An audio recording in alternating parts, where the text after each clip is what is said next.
NLC விரிவாக்கம் பார்த்தீங்கன்னா கடலூர் மாவட்டத்தில் எண்ணற்ற தொடர்ச்சியான பிரச்சனைகள் வந்து தான் இருக்கு. அதை தொடர்ச்சியாக அண்ணன் வேலுமணி ஏற்றுக்கொண்டு தான் இருக்காங்க. 2016 தேர்தலில் அண்ணன் வேலுமணி வந்து நெய்வேலி தொகுதியில் நிற்கிறார். நின்று எதுக்கு அங்கே நிற்கிறாருன்னா, கடலூர் மாவட்டத்தில் எந்த தொகுதியில் நின்னாலும் ஒரு குறிப்பிட்ட செல்வாக்குள்ளவர் அண்ணன். ஏன்னா மக்களுக்காக நிறைய போராட்டங்கள் தொடர்ச்சியாக பண்ணிட்டு இருந்தார்.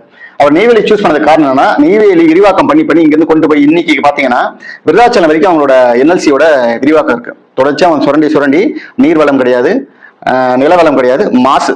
நீங்க அப்படியே போனீங்கன்னா அப்படியே கொஞ்ச நாள் ஒரு மணி நேரம் நீ நின்னாலே நம்ம சுவாசிக்கிறதுக்கு அது ஃபுல்லா கருப்பா இருக்கும். நீ நெய்வேலியில போய் பாத்தீங்கன்னா தெரியும், இங்க வாழ்ற மக்களுக்கு அங்க என்ன இன்னல்கள் வருதுன்னு தெரியும். அதை அந்த மக்களை வந்து இன்னல்கள் போக்குறதுக்கு அண்ணன் என்ன பண்ணாரு, 2016 சட்டமன்ற தேர்தலில் நெய்வேலியில் நின்னார். அதுக்கு மக்களுக்கு போய் அவர் வந்து நல்லது செய்யணும்னு நினைச்சு நிக்கிற நேரத்துல 32,000 வாக்கு வந்து அங்க மக்கள் வாக்கு செலுத்தினாங்க. அந்த 32,000 வாக்கு செலுத்தின மக்களுக்கு தமிழ் வாழ்வுரிமை கட்சி சார்பாகவும் எங்கள் சார்பாகவும் நன்றி.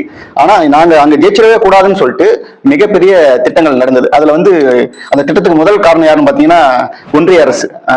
ஒன்றிய அரசு என்ன பண்ணுது, சென்ட்ரல் கவர்மெண்ட் அங்க வந்து எக்காரணம் கொண்டு அண்ணன் வேல்முருகன் வந்து ஜெயிச்சிடவே கூடாதுன்னு சொல்லிட்டு அவங்களுக்கான முழு முயற்சி செஞ்சாங்க.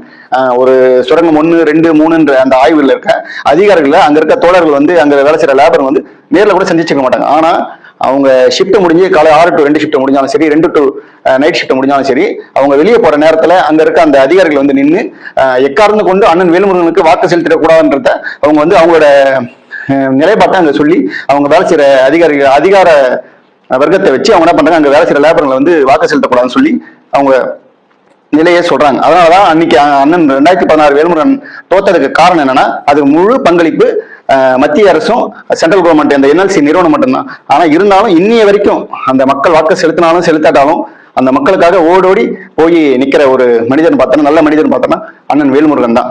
நன்றி.